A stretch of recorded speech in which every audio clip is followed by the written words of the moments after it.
Well, welcome everyone. Good morning or good afternoon, depending where you're calling in from. Um, my name is Kevin Ordonez, and I lead our digital strategy group here at .org Source. And I'm also co-founder with Sherry for our sister company .org Community, providing you this great education and networking. Uh, Now I want to turn it over to Bill. Uh, Bill is head of global strategy at D2L, and we welcome him today as we get started. So, Bill, I'll turn off my slides and let you go. Great. Thanks, Kevin. And thanks everyone for coming on board. I appreciate this. I'm going to share my screen here. Make sure everyone can see this. Can everyone see my screen? Yep, you're in edit mode there, but yep, That should be. All right. I see the And presentation. Thank you. okay. Now I think we're going to talk about things that are near and dear to our heart beyond membership or revenue shift that really associations can't afford to ignore. We've been seeing this, for the last several years, right? Dues are, enrollments, memberships are down, dues are falling, but there's still a need for associations to service and protect, promote, and advance their respective industries.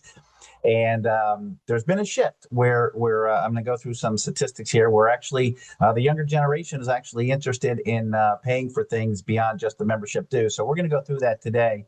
And just real quickly, I'm Barbara and Rob and Bruce have seen this before. I'm usually this is an hour long. I'm going to get into 30 minutes, but let's feel free to ask questions as we go through. And as Kevin said, there's some good statistics in here that I pulled from different third-party resources, not just D2L. So I think it'll be helpful in why this shift is happening and how associations can really maximize this opportunity. And I feel they're still in a very unique position to be that single source of truth. So for those of you who don't know me, I've been in the association space for a little over 30 years. Half of that was as a C leadership role within several mid to large associations in the DC area.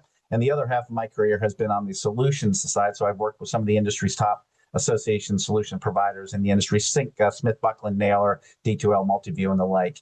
A lot of what I did was creating programs that strengthen member engagement, enhance the relevance of an association, and really to drive significant and consistent level of non-dues revenue. So very, very active in the association community. I do a lot of work with the state association executives, with Association Forum, ASAE, and others. And I was recently chair of the Industry Partner Alliance with ASAE, which represents the voice of the exhibitors or the vendors in the industry, and also served on the Power of Association Oversight Committee. So pretty involved in the association space as well. As we go through, I just want to set the table here a little bit. Just want to kind of give you a current state of the association marketplace.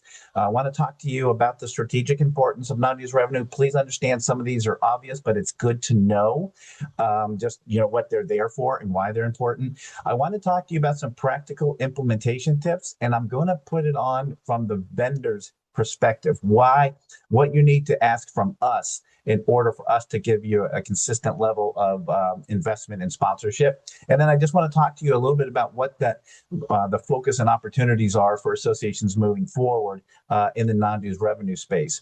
But a little bit about D2L real quick. We're a learning management company.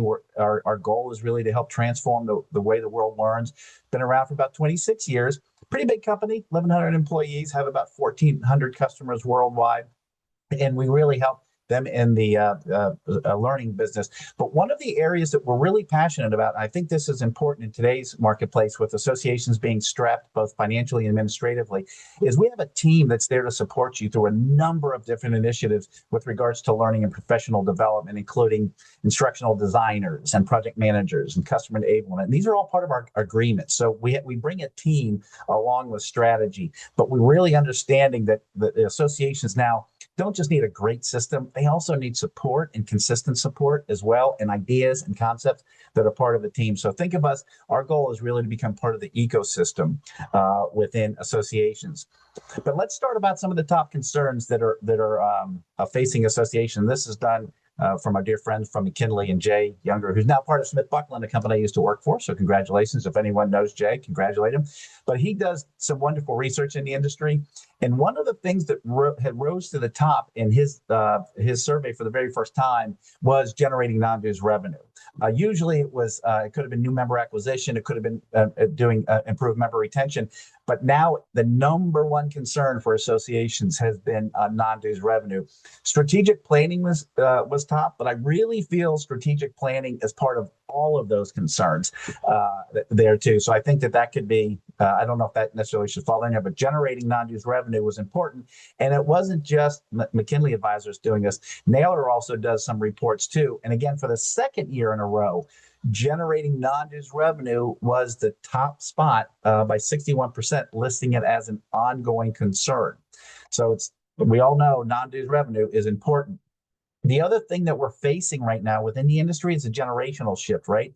One of the most significant trends that we're seeing is the retirement of the older professionals and then the influx of that younger generation that's stepping into leadership and technical roles within their industries. And that's the future, right, of our organization, the backflow.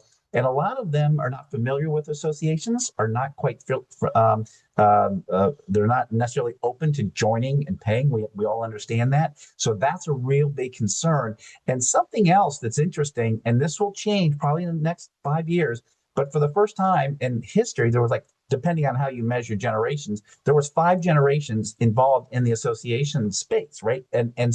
And each one of them have a different expectation of the association. And what I mean by that, if I'm just coming into my career and I join an association, I'm going to want different type of engagement, different type of information or content or education than someone who's been in the industry for 30 years.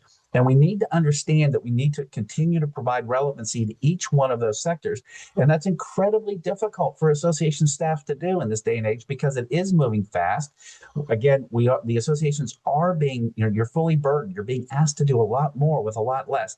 And that's why I think companies like D2L and others out there are saying, hey, let us lend some support to help you through this and be part of your system. But that necessity and opportunity to reach that younger generation really, really is a strong priority for associations. And this is just something to think about. I don't want you to necessarily, you put it in the chat, absolutely. But, what would you say some of your industry top concerns are after you start seeing this?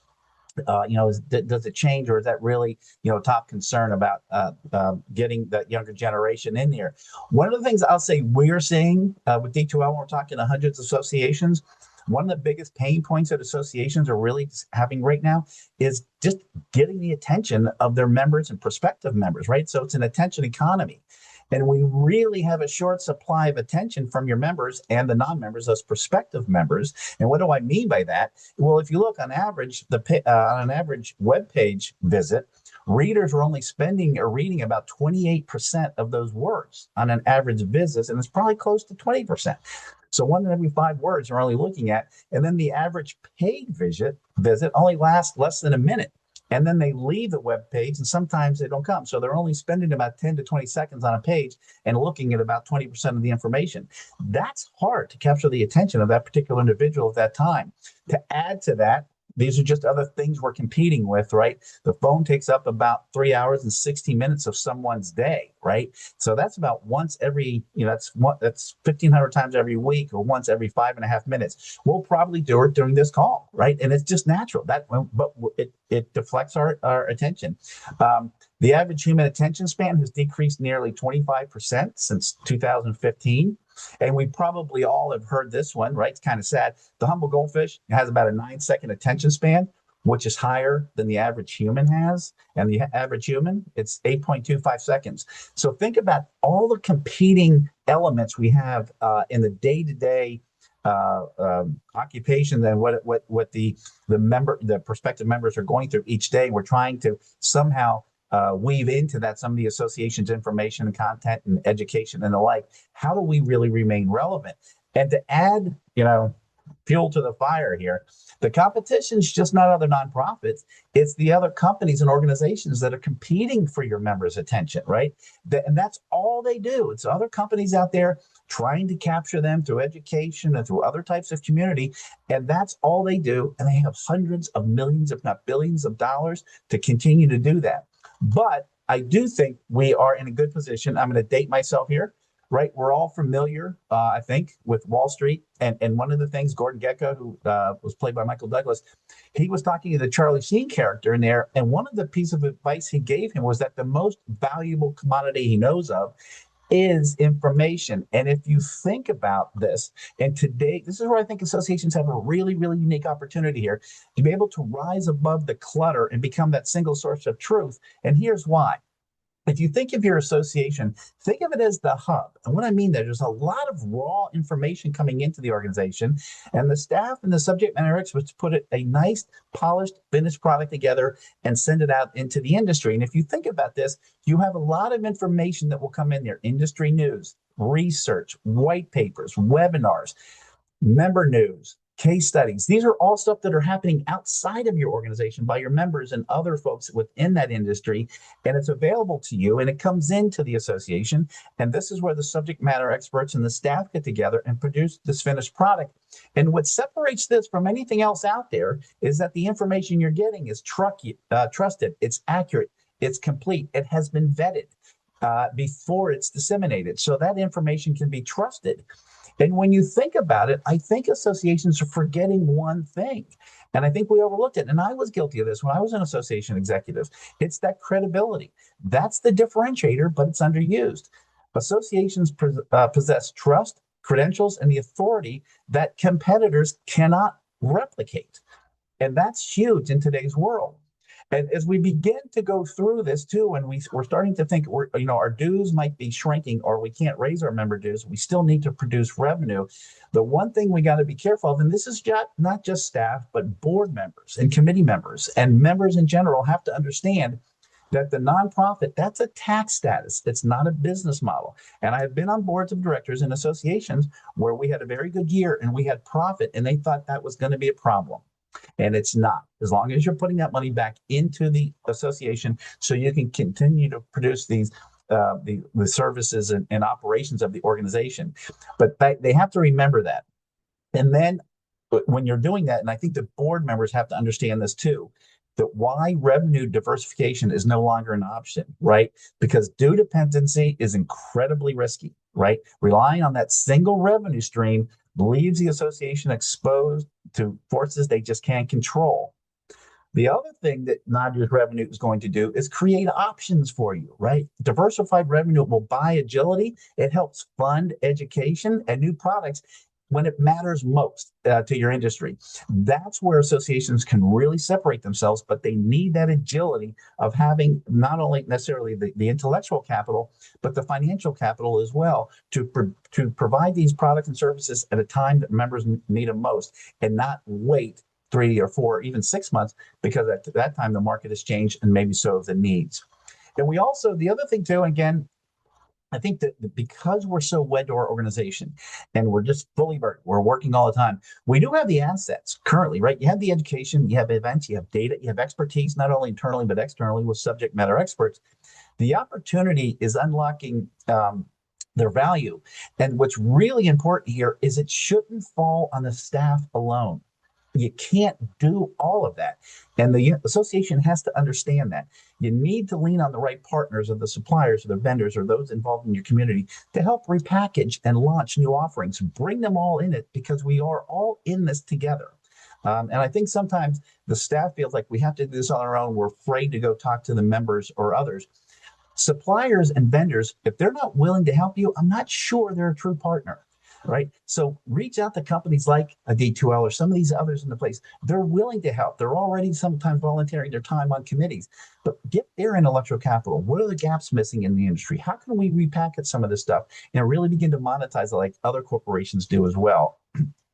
And the other thing too, remember this, relevance, and I'm going to use relevance and impact the same way now. I'm going to try maybe to get relevance out of my vocabulary and talk about how associations create impact. But it requires reinvestment. And think about this. Any organization you belong to, be it a gym or something else, if they don't reinvest and grow and become a little bit better, they stagnate.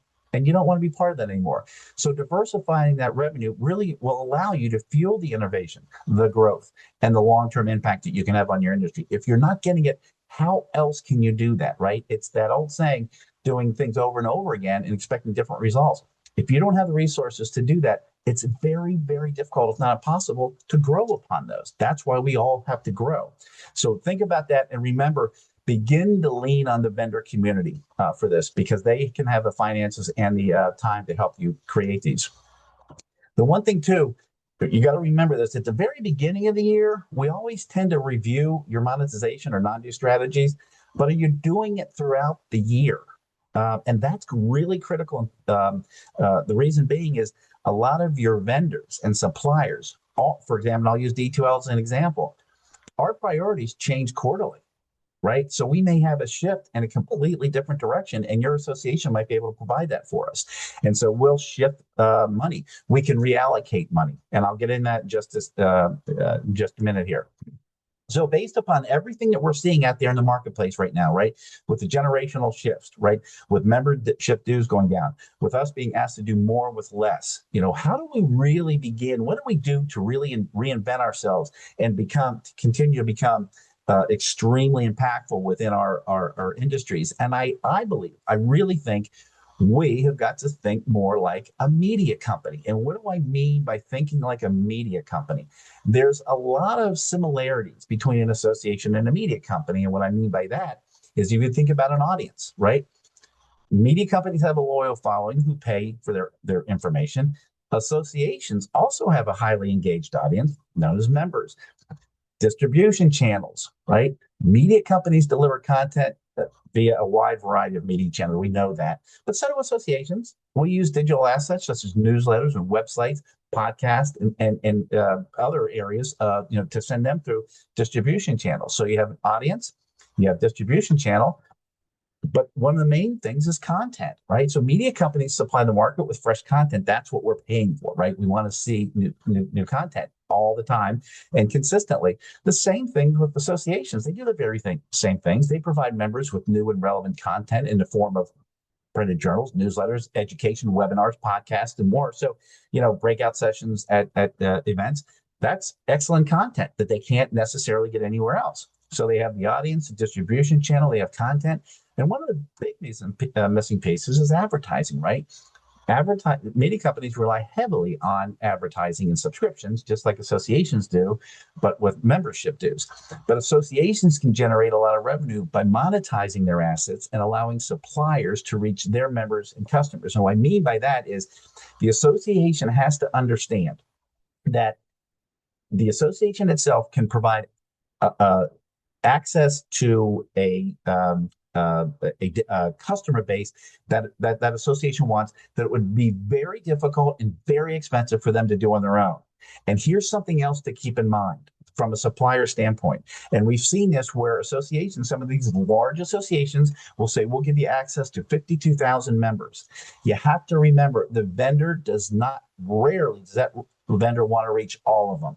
We want to reach a subset of that. For example, D2L doesn't want to reach every member in ASAE, just those who are involved in education. And that might be a slice of that database, but we're willing to pay a premium for that because those impressions and that access are important to us. So the idea that you can reach everyone, I'm not going to pay for somebody who doesn't want my stuff, but can you help me define my audience? Or I can tell you what my audience is. Can you help bring that to me? And we will pay a premium for that because it's coming through an unbiased source that's trusted and credible, which is your association. And we, as a supplier, will pay for that. And so that's when you start thinking like a media company. Now, when you start, I'm going to put my supplier hat on and from the association executive side of things, when you're starting to look at your sponsorship, there's that old 80-20 rule, right? Where 80% of your non-dues revenue was coming from 20% of your suppliers. That 20% basically is your raving fans, but there's questions you can ask them. It's what more can we do with what we're doing right now? And here's what you have to understand. When we say we give an association $10,000 a year, we're going to continually put that in our budgets for the foreseeable future. It might be next 2 or 3 or 5 years from now, because we're going to kind of expect the same things. But when you come to them and say, what more can we do? Just listen. Don't try to anticipate what you think we want. You haven't been part of our strategic planning meetings internally. Let us tell you and how you can bring that, and then that budget will increase. Otherwise, You're not going to see an increase in that unless they know what else you can do and you can be flexible in providing that. That other 80% that tends to be in the fence, sometimes they come in, sometimes they don't. Sponsor, just ask them this question and to be quiet. How can we help?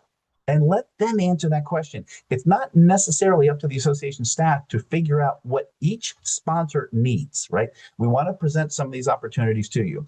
So those are some practical implementation tips on the 80-20. The other thing too is from learning to earning and just rethink monetization a little bit. One of the most attractive and popular assets you have is education or some level of personal development or networking. Don't necessarily give that away for free. The networking side of things, if you're having an event, they're paying to come to network. So remember that. That's part of that. But the education, the networking, the research, that costs your association money to produce.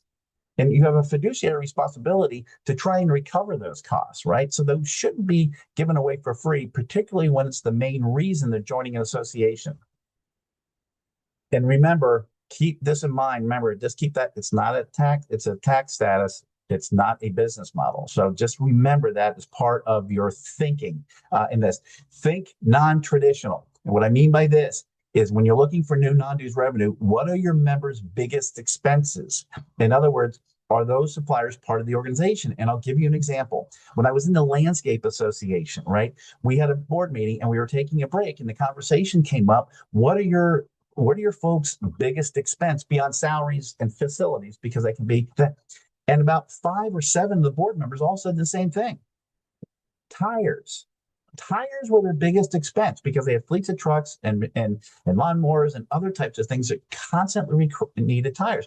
And when we looked at our supplier base, Goodyear was not a member, Uniroyal was not a member, Goodrich was not a member. This was one of the easiest non-dues revenue opportunities I ever did. I just went out to them and said, do you realize that your product is one of our members' biggest expenses? Wouldn't you like to become part of this association? So think non-traditional and ask them, hey, what are you spending money on besides, the current stuff? Is it, if it's in nursing, is it shoes? Is it those type of things? So just think non-traditional from that. And then this is also critically important too.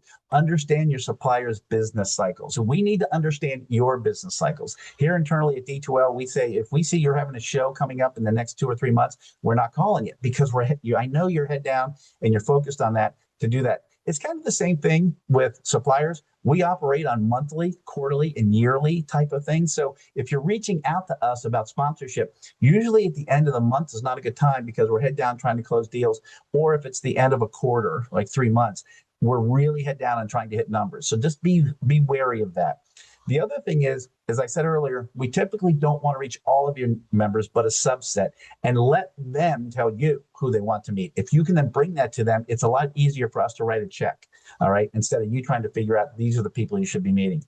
Suppliers' budgets may be committed, but not spent. And what I mean by that, if Kevin were to reach out to me and say, hey, Bill, we'd love you to sponsor what we're doing here. And I say, oh, Kevin, that's great. That's exactly what we want. But everything's been committed. Our budgets have been set.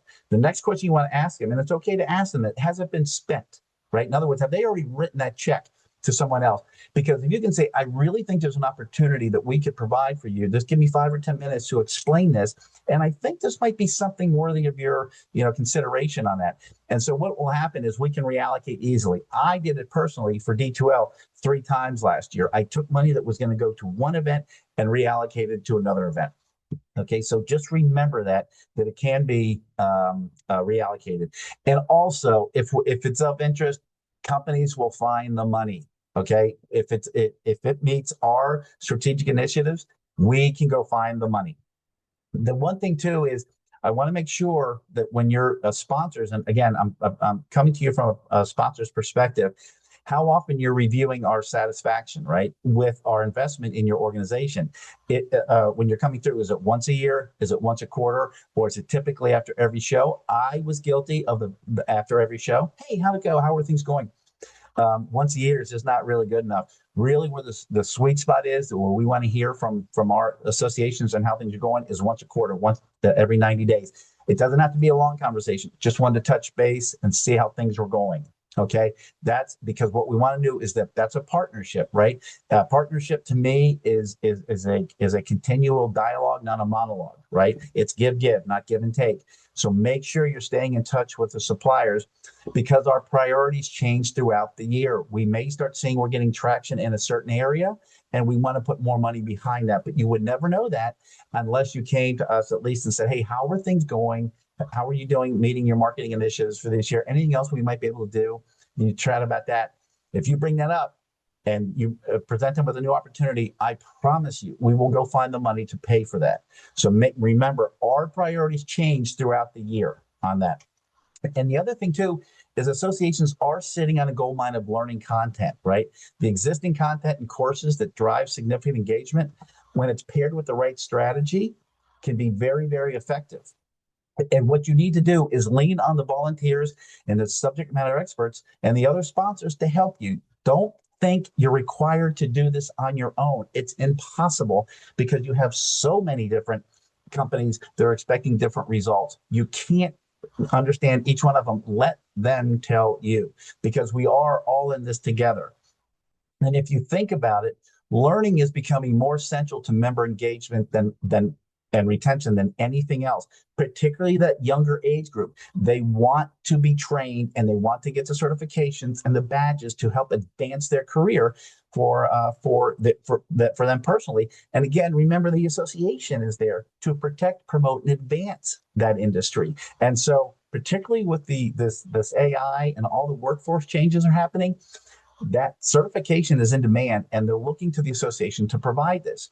And Jeff, I don't know if you know Jeff Cobb from Decorus, he has done a survey, and one of the main things that the members are joining for associations, the top three things are all around learning. It's professional development, continuing education, and certification and designations.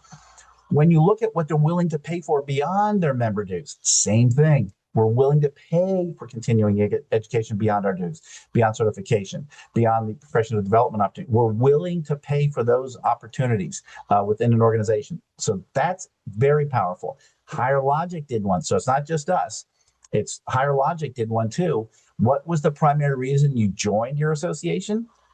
Back in the day, it used to be networking or the events. Now it's to access professional development, credentials, certification, or continuing education. Number one reason for that. Okay. And then what would you most likely join? What would make you join an association? I'm taking the top one out because everybody is going to say lower your cost, regardless of what it is, lower your cost. We get that. But the one right behind that is more career development resources. Okay. So that's why I think learning and education and professional development is so powerful. And that's where I think associations are uniquely positioned to do this. Just further justification here that learning drives member engagement and retention is that 94% of professionals stay longer with an organization that invests in learning. Think about this. We're starting to see churn within the association space already where staff are leaving. And the reason they're leaving is because they're not being properly trained. They're not advancing their own career. The association itself will invest in the members, but not their staff. And that's a shame. We got to start investing in our staff because none of this can happen without us making it happen for our membership. Okay. So we need to start seeing more training and professional development of association staff. You have no idea unless you worked in an association. When a staff person leaves, think about it. If you had a staff of 5 and you lose 2 people, almost half of you, 50% of your staff is gone. Imagine what that does to momentum and all the demands it puts on all the other staff too. So I think we really got to start investing in our staff. And associations with a strong learning culture have seen 2 times higher retention. And then 90% of organizations with learning and development as their retention strategy, your members are going to expect the same. They want to have learning and development as part of an organization they belong to help advance our career. And something else that is pretty, I mean, this is kind of a slap in the face for all of us. Since 2015, job skills have shifted by 25%. So in other words, what we were doing in 2015, 25% of those are gone, right? Those job skills have just shifted. And they're projected to shift to 65% in the next 4 years by 2030. And that's primarily due to AI. So members are urgently need structured learning experience to stay competitive in today's marketplace. And they're going to look to the association because it's the very foundation of standards, right? So they're going to start looking to that. Otherwise, they're going to start going to those other companies that we talked about, the Accentures and LinkedIn's and the others to find that. And the associations are uniquely positioned to do that. Something else that matters that 75% of members see more value in virtual learning than live instructor-led events. And that's because we like to have learning when we need it at a time that's convenient for us. Okay, so that's why that virtual learning is coming up. And with all the technology available to us, this is where that's really starting to land. 92% of associations have recently adjusted their membership journey, meaning they have thought the way our members currently were consuming or participating in our association has got to change. So 92% is saying we're going to have to shift our focus on that member journey, and a lot of that is starting to really surface around learning, professional development, upskilling, and the like. That's again completely different experience. So associations are very, very well positioned. And then based upon that, associations, we were asking, this is a survey that was done by us, by the way. We had asked associations, what would you like to see? How impactful would you want learning to be? And they ideally would like to generate 51% of their revenue from virtual learning programs because that's the demand that's out there in the marketplace. So that's pretty important. I'm going to go through these relatively quickly and I will send these to you. But when you talk about building sponsorships with associations, one of the biggest pieces of advice I can give you is just ask and then be quiet. What are your marketing initiatives? Let them tell you. Who are you trying to reach within this industry? And let them tell you. Then build programs around that. That's really where the dialogue becomes important because we must evolve from inventory to really co-creating value. So this is really what's happening. Stop trying to figure out exactly what that perspective should be, your sponsorship perspectives, and really start having conversations with sponsors and suppliers on what are you trying to do. That's a true sponsorship. That's what we're here to do. We've created this wonderful audience. How can we help you interact with them better to have a greater ROI? Because sponsors are now looking for ROI now, not impressions and not necessarily brand awareness, but really ROI. And let the sponsor tell you what their definition of success would be in this program. Okay, instead of you trying to figure that out, it's very difficult. Just ask them, what would success look like for you with your investment in this? Okay, and have those conversations with them. You got to make sure there's an audience alignment as well, right? Clearly defined, but let them tell you, right? You can say either we do have that or we don't, or if you start hearing that, that's a way for you to go drive membership to get those type of individuals within the organization, because that supplier who's in that industry is trying to reach those people. Those members should probably be part of your organization. Okay. Then also please be flexible, right? It's very difficult for us to justify fitting into a box with your organization with no clear defined ROI or no clearly defined audience. We can't justify that, and so we won't do it. So just make sure that there's flexibility within that too.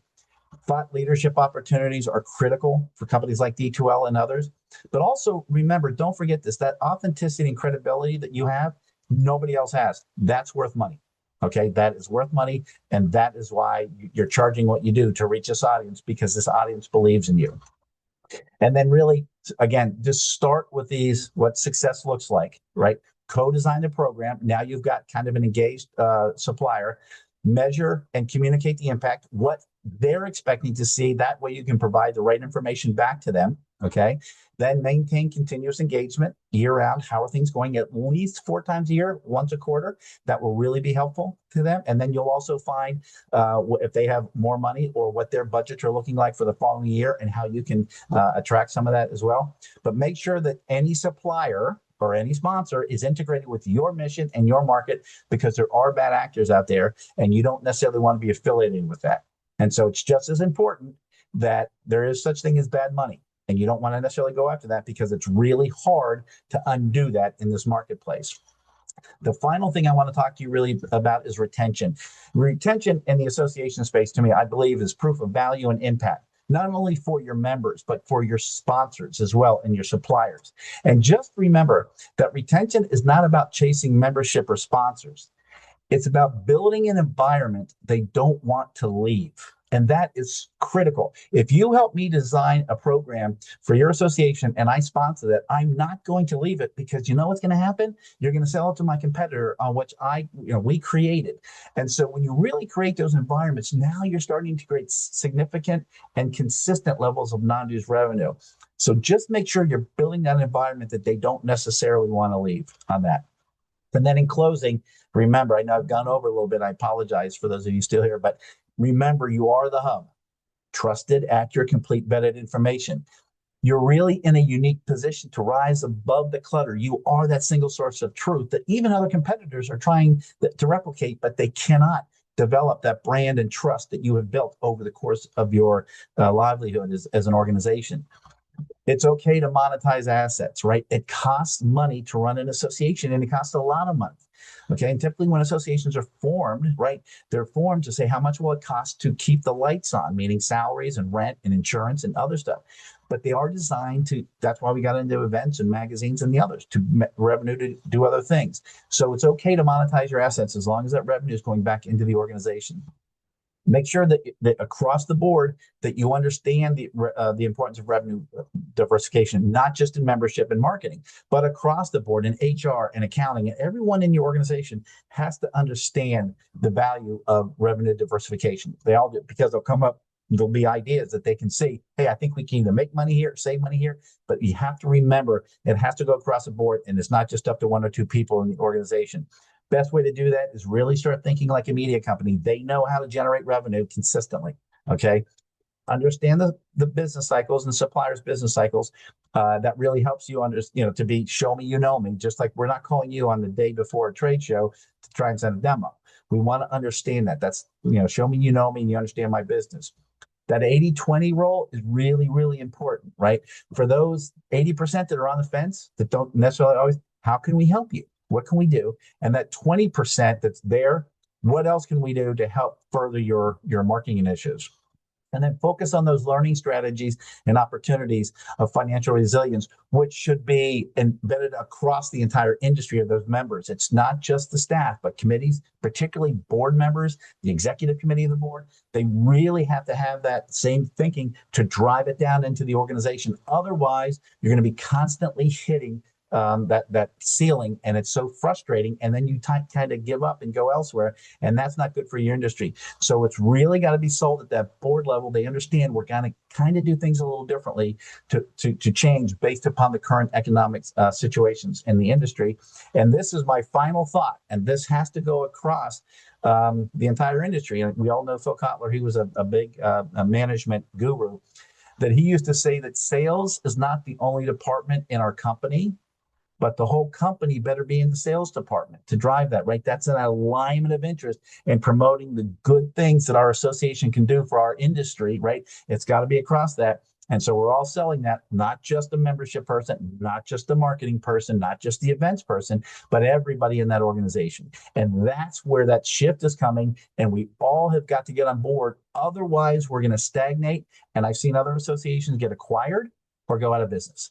And that is not a good thing. So anyway, that's all I had for this. I hope that was helpful. I know I went a little bit over. I apologize. I did not get a chance to jump into the chat. I hope I didn't miss any critically important questions. No, that was great, Bill. I think you're right. I think in the new age, understanding the value Yeah. of sponsorship and sponsors are important. And there's been a lot of chat about, talking and understanding what we want from each other is great. Maybe before we leave here, a little bit over, what's a practical way that organizations can co-create programs with sponsors instead of just like selling out their inventory? What? Yeah, I think it's great. And I think we've all learned this in one way, shape, or form, is just to ask. It's just to ask. I mean, you can do a little research on your supplier and say, hey, listen, I understand you do this type of service or provide this type of product, but let me ask you, we represent this industry. Who are you trying to reach within our industry? Just ask them what that is. What other frustrations have you been experiencing? and let them answer. And sometimes it'll be silence because when you ask them about their strategic initiatives, I'll be honest with you, it can shock us sometimes because we think, oh, you're calling me about a certain prospectus, and you're going to say, hey, I want you to sponsor the board dinner, or I'd love you to sponsor the lanyards or the room drop. No, no. I mean, when you start to say, well, Bill, what are your initiatives with our industry? That's a conversation like this is, I like this. Now you understand me. And now I'm much more willing to say, yes, I want to be part of this because I will tell you this too. And if there's any other suppliers on here, when you do get a membership, a sponsorship prospectus, the first column we look at is that right column of how much is it going to cost us? Okay. That's what we'll do. Then we go back in to say, is there anything here? But what might happen is if you have a gold premium, say at $50,000, I'll say, yeah, I'll give you $50,000, but I want to do something different than that's in this perspective. Okay. So we just need to know where your budgets are, the budgets are. That's what we look at first, and then say, is there a way that we can get in there? But I think that the key is to really ask, what are your marketing initiatives as it relates to our industry, our association, and how are you currently reaching them now, and how is that going? And then let them answer. Just let it be silent for a while and let them answer. Yeah, that's great. This whole conversation reminds me of, the checkbook member, all the strategies to convert those. It's like the checkbook sponsors the same thing, right? Uh, Exactly. to create Exactly. that longer term, partnership, and so everyone gets value out of the association and the sponsoring partner. Yeah, and I would think too. Just think about when you belong to an association as if you're a staff person, you might belong to the State Society of Association Executives or another association. Don't you ask yourself that same question before I write a check for $125? What am I going to get out of this? Right. And so just put yourself in that. I know the money can be exponentially different for a sponsor, but just put yourself in that equation. What are they looking for, and how can we help you do that? And just remember, and I'm just passionate about this. Associations do have the credibility, right, and the trust of an organization and the authenticity. Use that to your advantage. The competitors can't replicate that. They don't represent the industry like you do. Yeah. Well, thanks, Bill. I know we're over, folks, but thank you for hanging out with us. And Bill, thanks for sharing those nuggets of knowledge and wisdom. And we'll see you guys next time, and we'll see some of you next week. Again, Bill from D2L, thank you so much for You bet. today's presentation. My pleasure. Thanks, everyone. I really appreciate the Thanks, opportunity. everybody. See ya.